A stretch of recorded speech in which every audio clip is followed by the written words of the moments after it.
Pero el tema de la fiscalidad es una asignatura pendiente, que cuando empieza la gente a invertir como persona física, al final empieza a invertir como persona física, me dan hipoteca y todo perfecto. Pero cuando ya empieza a coger uno determinado músculo, determinada velocidad, entonces es cuando se plantean decir, bueno, ¿cómo puedo maximizar mi patrimonio, ¿no? Bienvenidos a mi canal, Quique Escrivá Invierte en Inmuebles, donde aprenderás a invertir, verás las mejores entrevistas, te educarás financieramente y mucho más. Hola a todos, bienvenidos a mi canal, Quique Escrivá Invierte en Inmuebles. Hoy hemos venido a entrevistar a Pedro Martos, es uno de los mejores, yo lo considero uno de los mejores fiscalistas de España, que controla muchísimo el tema del sector inmobiliario, que es lo que a nosotros nos acontece. Y bueno, bienvenido al canal, Pedro. Muchas gracias, Kiki. Y bueno, primero vamos a hacer una entrevista, a ver si no nos explayamos mucho, porque a veces nos podemos hablar, que podemos tirar aquí horas. Pero el tema de la fiscalidad es una asignatura pendiente, que cuando empieza la gente a invertir como persona física, al final empieza a invertir como persona física, me dan hipoteca y todo perfecto. Pero cuando ya empieza a coger uno determinado músculo, determinada velocidad, entonces es cuando se plantean decir, bueno, ¿cómo puedo maximizar mi patrimonio, ¿no? Entonces, antes de esto, queríamos que nos dijeses quién es Pedro Martos. Pues mira, Pedro Martos es una persona que lleva en el mundo del asesoramiento pues más de poner un 2 delante y el dígito de atrás, lo voy a dejar para que no sepáis realmente la edad que tengo. Pero vamos, ahora fuera de broma, llevo más de 25 años en este tema y bueno, pues llevo especializado por las circunstancias en el tema inmobiliario, pues estamos ya cerca de los 10 años en este tema. Y bueno, pues es un trabajo que me encanta, me gusta y sobre todo me satisface no económicamente, no penséis, sino porque sois muy agradecidos. Sí, que te va a dar... Transmitís mucho agradecimiento. Es que ayuda muchísimo. El tema de la fiscalidad para todos en general era un tostón, realmente. Bueno, Pero al final, cuando la conoces, dices, ostras, es que aquí es importante. es maravilloso Es y a mí cada importante. vez me gusta muchísimo más. Entonces, la fiscalidad, ¿por qué la elegiste? Bueno, porque yo soy de mente cuadriculada. ¿Mm? Es verdad, Pues lo siempre me ha parece, ¿eh? gustado, ya, pero me ha encantado, empecé desde pequeñito en que me encantaban las matemáticas, aunque tuve una profesora que, madre mía, que Dios la guarde en gloria, que me hizo odiar un par de años, pero bueno, siempre me ha gustado los números, siempre me ha gustado el tema de las leyes y siempre me ha gustado buscar la rentabilidad Sí, a todo. qué bueno. Sí. Y ahora que dices de la profesora, en las escuelas, ¿por qué crees que no se da la educación, que nos está dando educación financiera, ¿no? Porque yo veo que, por ejemplo, la Constitución española, pues es básico saber la norma suprema, ¿no? Y la educación financiera lo veo como algo de educación básica. ¿Por qué crees que no se da en las escuelas? Mi opinión personal es porque primero creo que tenemos un sistema educativo que no está bien enfocado a que el estudiante según salga ya preparado a enfrentarse a la vida, a enfrentarse a la realidad. Entonces yo creo que está trasnochado el sistema. Y segundo, pues utilizando cierto argumento de un amigo que conocemos, porque no interesa. No interesa porque son muchos millones Claro, los que es se pierden que por ahí y realmente no interesa. Aquí cuando te viene la gente al despacho, hay mucha gente que es patrimonialista, pero bueno, mi duda es, ya a modo de curiosidad, la gente que le interesa. Cuando vienen, hay un determinado porcentaje que diga, Pedro, yo necesito proteger mi patrimonio o Pedro, yo necesito maximizar mis rentas. digamos que la parte más alta suelen ser gente que viene con preocupación porque quiere proteger su patrimonio. Mm, Bien que es cierto que una vez que se quedan tranquilos, dice, bueno, ahora vamos a pasar a optimizar la parte fiscal, porque es una parte importante. Pero yo te podría decir que sí, la mayoría es la pregunta es, ¿cómo puedo proteger mi patrimonio? tienen miedo, no sé por Sí, qué. sí, porque al final, independientemente de que conozcan o no conozcan, eso le transmite que tienen miedo. Sí. Y la gran pregunta, ¿cómo invertimos? Yo siempre digo depende del perfil de cada persona, pero bueno, como persona física o como sociedad, Esa es la pregunta del del millón. millón y esa yo os diría paso palabra, pero no voy a pasar palabra en No. este tema. A ver, tenemos que pensar un tema y es la primera inversión, hay que empezar a analizar las inversiones, eso es lo primero y principal. Y cuando hablamos de analizar, hablamos de calcular qué rentabilidad podemos empezar a sacar con la primera inversión. ¿Por qué os digo esto? Pues muy simple, porque mantener una sociedad tiene un coste. Tiene un coste de preparación de impuestos, de contabilidad, que dentro de la contabilidad general tiene que ir una contabilidad específica por cada inmueble que si presentamos impuestos anuales, unas obligaciones formales que hay que tener. Bien, perfecto. Pero luego hay un tema que yo os digo siempre, no hagáis caja única, pero realmente hay que pensarlo, y es si el dinero lo tiene la sociedad, si yo me lo quiero llevar, si lo hago por nómina, tributo por ello. Y si lo hago por dividendos, también tributo por ello. Entonces, tener un inmueble con una sociedad empieza a ser costoso. 2, bueno, también es costoso. 3, también. 4, me lo empiezo a pensar. Pero claro, seguro que alguno me dice, ya, pero es que cuando tengo 4 y voy a decirte que traspasemos los inmuebles a la sociedad, me dices que tengo que pasar por caja porque hay una ganancia patrimonial que tengo que tributar. Lleva razón, lleva razón. Pero si calculamos esa ganancia patrimonial con lo que me he ahorrado durante ese tiempo hasta que lo he conseguido, entonces también entra el factor de que en qué tiempo voy a empezar a coger cierto volumen de inmuebles. Claro. Es que si aquí hay una persona patrimonialista, una persona física, que es como empieza el 99% de la gente, claro, si esa persona está trabajando por cuenta ajena, encima vamos a poner la situación que invierte con su mujer o está en bienes gananciales y empieza a tener unas rentas importantes con alquileres, pues al final su IRPF se dispara. Claro. Entonces a lo mejor quizás en ese caso le valga la pena montar una sociedad o seguir de esa manera. Claro. Claro, hay que estudiarlo el caso. Claro, porque es que evidentemente siempre lo hemos comentado, cada caso es muy singular y cada caso hay que analizar, pero hay una cosa también, es el ejemplo que tú has puesto. Tú imagínate que esta pareja que tú pones se dedica al alquiler turístico o vacacional. Pues la sociedad va a ir casi de cabeza. Claro. Con 2 inmuebles. Sí. Pero tú imagínate que se dedica a la vivienda habitual, en la cual tenemos actualmente una reducción del 60% de los rendimientos netos en renta y en sociedad no tenemos reducción. Pues hombre, hay que tenerlo en cuenta. Pero realmente no hace falta, no hay un número de inmueble determinado, Pedro. Sería un poco las ganancias. Yo me hice un cálculo, porque el otro día, comentándolo con un amigo, yo digo, vamos a ver, yo calculo que cuando uno tiene unos, por mojarme, por tener unos ingresos netos en rentas, inmuebles, de lo que sea, temporada, larga duración o vacacional, de unos 60.000 euros anuales, yo pienso que ese es el punto de inflexión de a la hora de Efectivamente, estoy de acuerdo contigo. Estoy de acuerdo Así contigo. sería un poco sí, digamos que cuando la base imponible, que es la base, es la cifra sobre la cual cae a degüello la escala de gravamen de la base general, que es la que nos tenemos que preocupar, empezamos a estar cerca de los 60.000 euros, ya ahí empezamos a pasar el Rubicón. Y lógicamente, si yo en renta pago un 30 de tipo medio de gravamen, y en sociedad pago un 25, pues, sin muchos señores, me voy a sociedad. Y ahora la otra gran pregunta que de nuestros oyentes les está explotando la cabeza. Bueno, ¿y ahora qué hacemos? ¿Qué tipo de sociedad hacemos? ¿Hacemos una mercantil, la famosa patrimonial? ¿Va a ser patrimonialista si somos trabajadores por cuenta propia y tenemos unos inmuebles y creamos una patrimonial para la gestión de nuestros activos, criptomoneda, bolsa e inmuebles? ¿O directamente sería mejor hacer una sociedad limitada o una sociedad civil? Realmente el término patrimonial solo es a efectos fiscales. No existe, la ley de sociedad de capital no existe sociedad patrimonial como tal al uso. Todas son sociedades anónimas o limitadas, ¿vale? ¿Cuándo una sociedad es patrimonial? Pues es una sociedad patrimonial cuando no tiene actividad económica. Y claro, la siguiente respuesta es alta. Pero si yo estoy alquilando, estoy teniendo una actividad económica. No. En la ley del impuesto sobre la renta, en el artículo 27, y el impuesto de sociedades, en el artículo 5, nos pone una coletilla que es una puñetera coletilla. Y perdón por la expresión de puñetera, porque te viene a decir que el arrendamiento de inmuebles no se considera actividad económica hasta que no tengamos una persona contratada con una completa. Hace años pedían también un local dedicado exclusivo. Gracias a Dios lo quitaron. A ver si también quitan lo de la persona. Entonces, con una patrimonial hace falta una persona contratada. Para que sea sociedad mercantil, sí, y dejaría de ser patrimonial.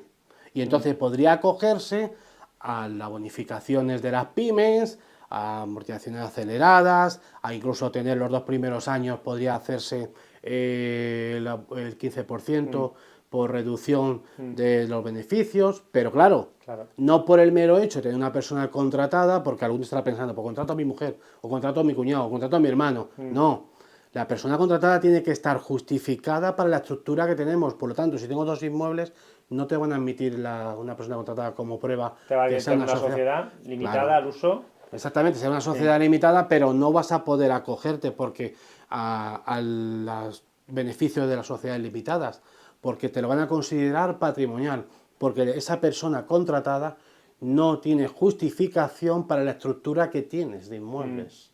Y eso es una prueba diabólica, que no viene reflejado en ningún sitio, pero sí que los inspectores te lo cogen a rajatabla. Oiga, usted tiene 2 inmuebles y usted no dedica, la persona contratada no dedica las 8 horas de su tiempo a gestionar sus inmuebles. No, y que Por lo tanto, ya sería inviable 2 inmuebles. bueno, Una eso, persona, primero eso, porque ahora mismo una persona sí, cuesta 20 y tantos mil euros al año entre claro. gastos entre costes de seguridad social y demás. Entonces hay que tener alquileres para poder soportar eso y encima que quede rendimiento. Claro, pues si tú tienes una SLU, esa persona podría ser tú mismo el contratado, No, ¿no? Tiene que ser una persona ajena.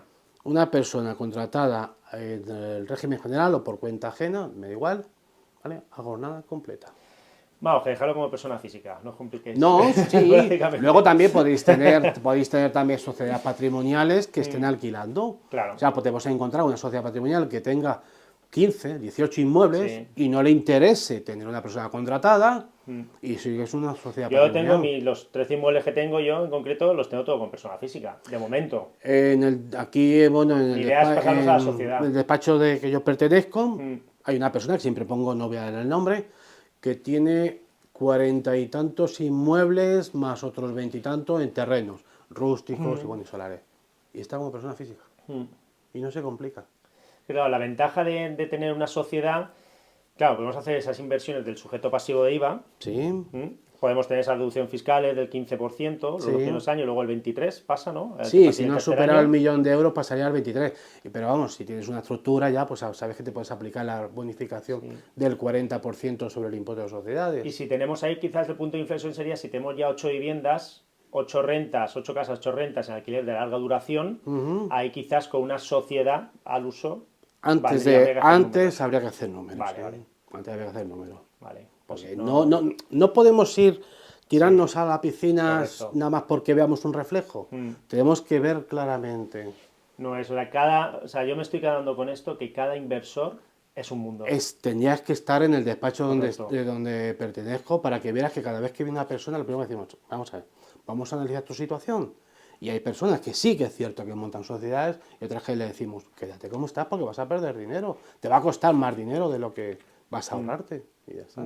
Vale, entonces nos quedamos que una sociedad no se considera una sociedad patrimonial conocida, no se considera no ejerce actividad económica, ¿Correcto? y una sociedad limitada civil al uso, pues sí que Puede se tener considera. actividad económica. Mirad, voy a poner un ejemplo muy simple y muy rápido, a ver si soy capaz de que se me entienda más fácilmente. Si yo, por ejemplo, me dedico a vender muebles, pero yo no los fabrico, yo solo compro y vendo. Yo le compro aquí que los muebles y los vendo yo, como intermediario, Sí. ¿de acuerdo? Entonces mi empresa no tiene activo, tiene un pequeño almacén o incluso no tiene almacén, ¿vale? Pero va generando resultados positivos, porque lo hago muy bien. Y con esos resultados compro inmuebles, Sí. pero que los inmuebles no están afectados a la actividad de la venta de muebles, sino que es una casa que tengo en la playa Sí. o lo que sea, ¿vale? O los tengo alquilados. Cuando la mitad del total del activo supera el 50%, o dicho de otra manera, cuando esos inmuebles que compro supera el 50% del total activo, ya soy una sociedad patrimonial, aunque tenga actividad económica de venta de muebles. Y eso se llama patrimonialidad sobrevenida. Lo que os quiero transmitir es, una sociedad patrimonial es aquella que no tiene actividad económica, o que más de la mitad del activo no está afectado a una actividad económica. Y os he puesto el ejemplo del vendedor de muebles que tiene una sociedad con personal y todo, ¿vale? Pero que sus beneficios lo ha ido añadiendo pues a inmuebles o a coches de lujo o lo que sea. Como no están afectados a una actividad económica, ya es sociedad patrimonial. Cuidado con lo de sociedad patrimonial, que es que... Pero en ese caso habría que hacer una matriz como un holding, ¿no? Y sacar una Correcto, sociedad te lo compro, patrimonial. Sí, ¿no? te lo compro, sí, Vale, te lo compro. Sí, porque si no ya te estás viendo con unos inmuebles que te estás superando, Claro. entonces tendrías que hacer ese... Separar. Separar. Siempre, eso es una cosa que os voy a decir siempre, que cuando tengamos una actividad económica que esté generando rendimientos, ¿vale? Separemos nuestros beneficios en lo que yo denomino un almacén de beneficios, que es una sociedad patrimonial. Correcto. Separemos. Y luego, Pedro, aquí en el despacho te vendrán, ahora estamos viendo que hay mucha gente por la guerra, bueno, ucranianos, rusos, argentinos, mexicanos, que bueno, que esos países están como están Sí, y se están trayendo su patrimonio aquí. Entonces, sí. claro, hay muchos, la gran pregunta es cómo nos traemos ese capital aquí, qué podemos hacer. Yo siempre les digo, ir al despacho y yo creo que la manera más conveniente pues quizás sea montar una sociedad y nutrirla de capital. Sí. O, Bueno, hace unos días tuvimos un evento y se me hizo esta pregunta un par de veces y es muy fácil de responder. Si yo estoy fuera de la... Primero, tengo que contar que si estoy fuera de la Unión Europea y me dedico a alquilar inmuebles aquí en la Unión Europea, en España en concreto, perdón, no me puedo deducir ningún gasto. Y encima me retienen el 24%. Si estoy dentro de la Unión Europea, me puedo deducir gastos, me retienen el 19%, pero de momento no me puedo aplicar el 60% de reducción. Digo de momento porque está el Estado español en este tema está denunciado porque el espacio económico europeo se considera territorio único. claro, Pero aquí, como vamos por libre en todo, pues lo que sí. pasa. Bueno, entonces, ¿qué ocurre? Pues una persona, por ejemplo, que tenga una empresa en en Perú o en Brasil, como me preguntaron, ¿cuál es el consejo? Pues muy simple. Le hice una pregunta, además, digo, ¿lo piensas devolver? Que se me quedó mirando, digo, no te lo digo con malicia, sino, si lo piensas devolver, sácate un préstamo y ya te lo devuelves a ti mismo y vuelve el dinero allí. Con lo cual, un préstamo documentado y formalizado pasa tranquilamente la ley de prevención de blanqueo de capitales y una vez que está aquí el dinero, tú compras e inviertes en lo que quieras. Si no lo quieres devolver o no lo quieres hacer, desde allí, tú como persona física, monta aquí una empresa española, le pones un capital, el que quieras, le puedes poner un capital grande o le puedes poner un pequeño capital, y el resto que necesita para comprar inmuebles, ponlo como un préstamo. Porque no nos olvidemos, Quique, que el capital social es la responsabilidad que tienen los socios hacia terceros. Yo tengo una empresa que me viene mal, dada, presento mi concurso de acreedores y mi responsabilidad son 3.000 euros, no son más. Ahora, si tengo un capital de 300.000, mi responsabilidad son 300.000. Claro, pero si esa sociedad tiene patrimonio, digamos, tú has abierto esa sociedad con 3.000 euros, tu responsabilidad no son sobre los 3.000 o sobre el equity de esa empresa, sobre ese 3.000, valor. 3.000, 3.000. Sobre los El 3.000. capital social los 3.000. Capital social inicial. A ver, yo hago un concurso, a ver, si hago un concurso de acreedores, en un concurso de acreedores, por decirlo muy básicamente, se liquida todos los bienes de la sociedad, se paga a los acreedores y hasta luego, Lucas. Pero si no se paga, no hay suficiente y me declararan no fortuito ni culpable, es una figura en el medio, yo respondería con 3.000 euros nada más. Pues entonces aquí nos quedamos con que si uno es comunitario o extracomunitario. Es decir, si eres extracomunitario, pues quizás te valga la pena acabar montando una sociedad, aunque lo puedas hacer como persona física.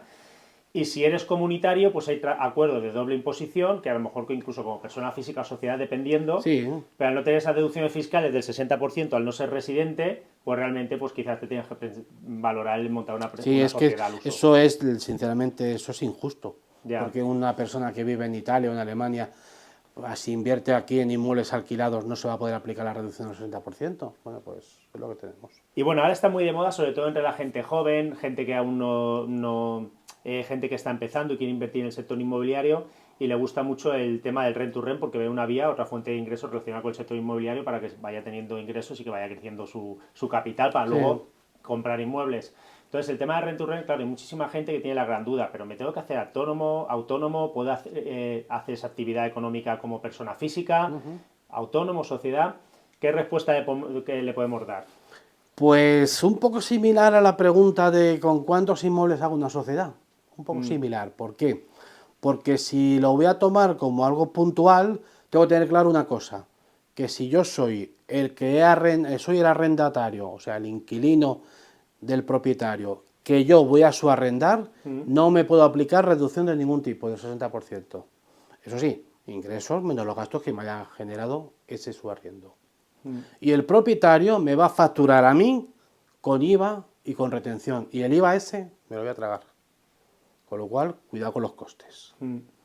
Si lo voy a hacer en plan, bueno, digamos, no industrial, sino muy recurrente, sí me puedo plantear el tema de una sociedad tranquilamente.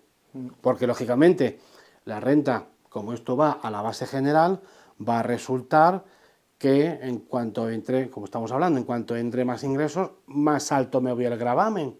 Claro. Por lo tanto, me interesa limitarlo al 25%. Pero este propietario, imagínate, nosotros un rent to rent, hay una persona, vale, te cedo mi inmueble, me lo vas a explotar, vale, me vas a dar 800 euros, pero es que yo a esa persona que voy a subarrendar, voy a hacer, normalmente hacen alquiler por habitaciones, pueden hacer como su vivienda habitual, Sí. esa persona, si es ese destino, esa persona que está subarrendando, el propietario, puede hacerse la deducción fiscal del 50%. No. No podría, ¿no? No, porque no es suya la vivienda. Correcto. Él está subarrendando un derecho, nada más, no un pleno dominio.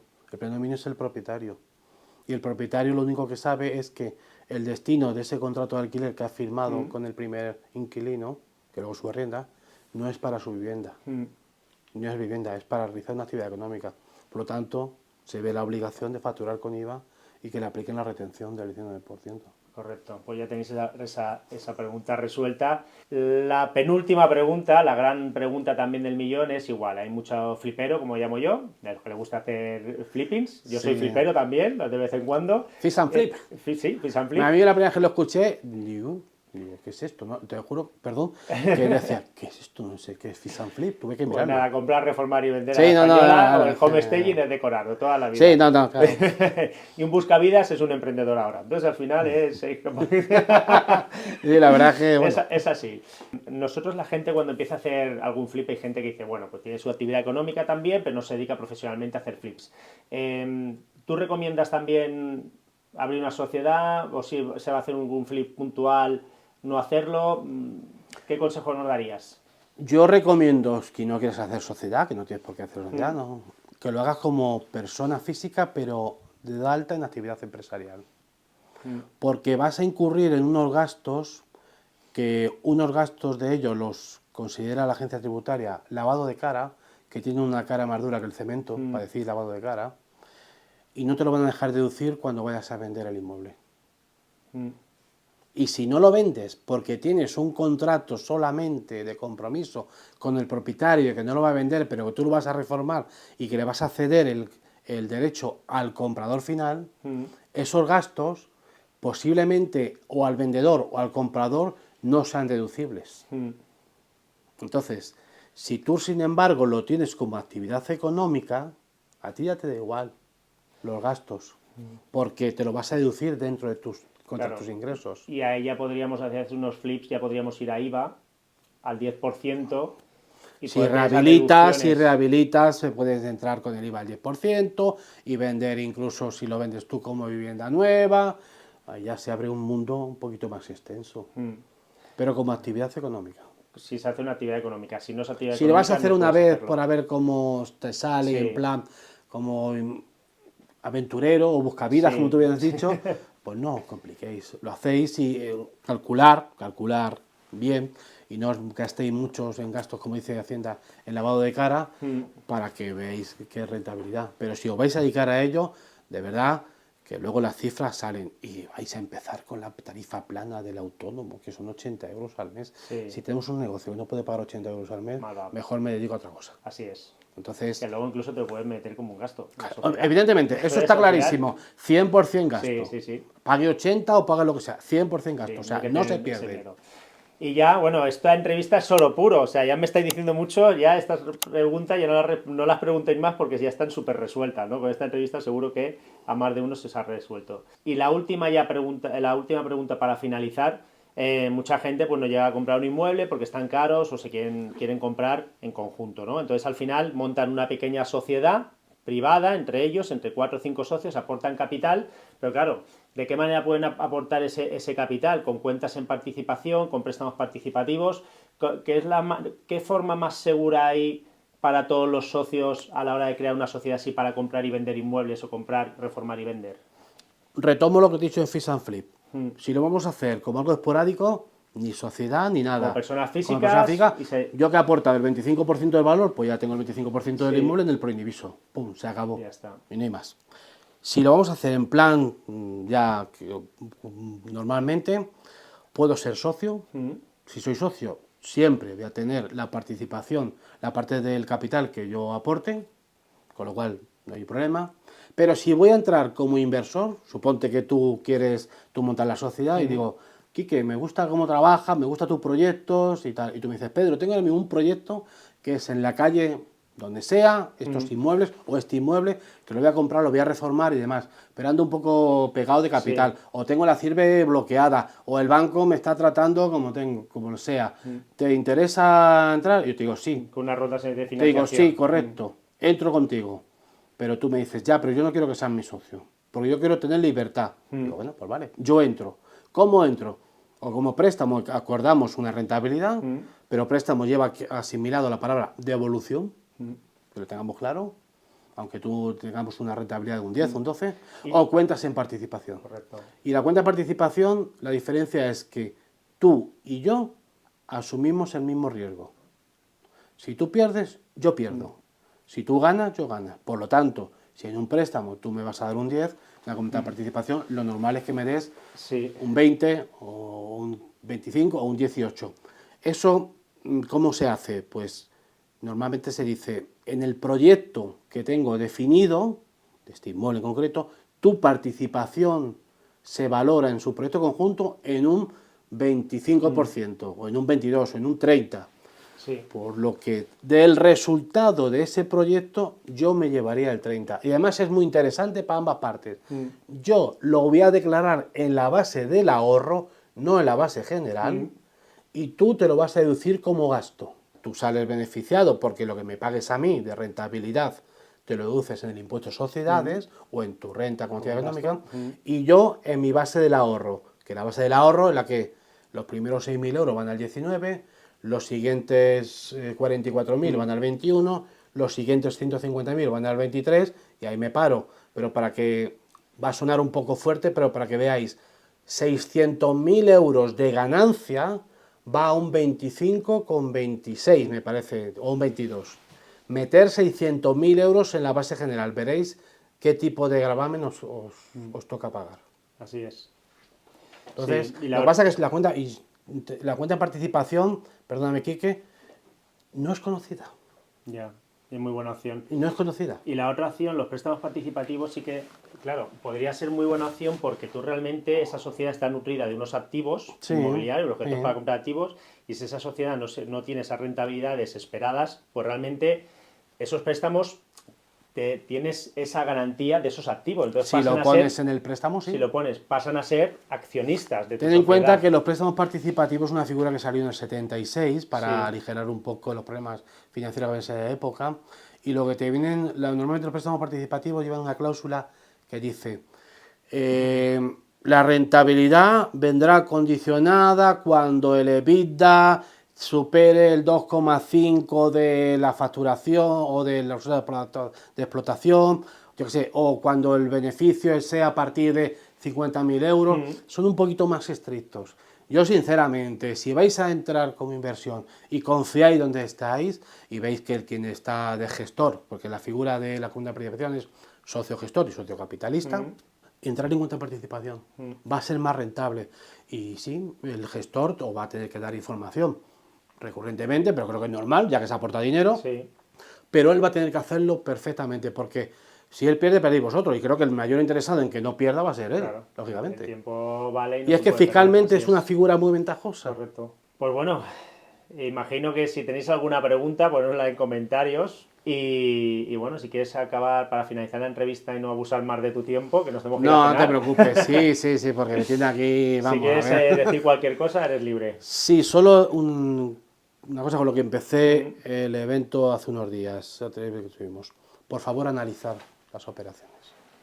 Analizar las operaciones y las inversiones, tenéis que tener el apego justo y necesario.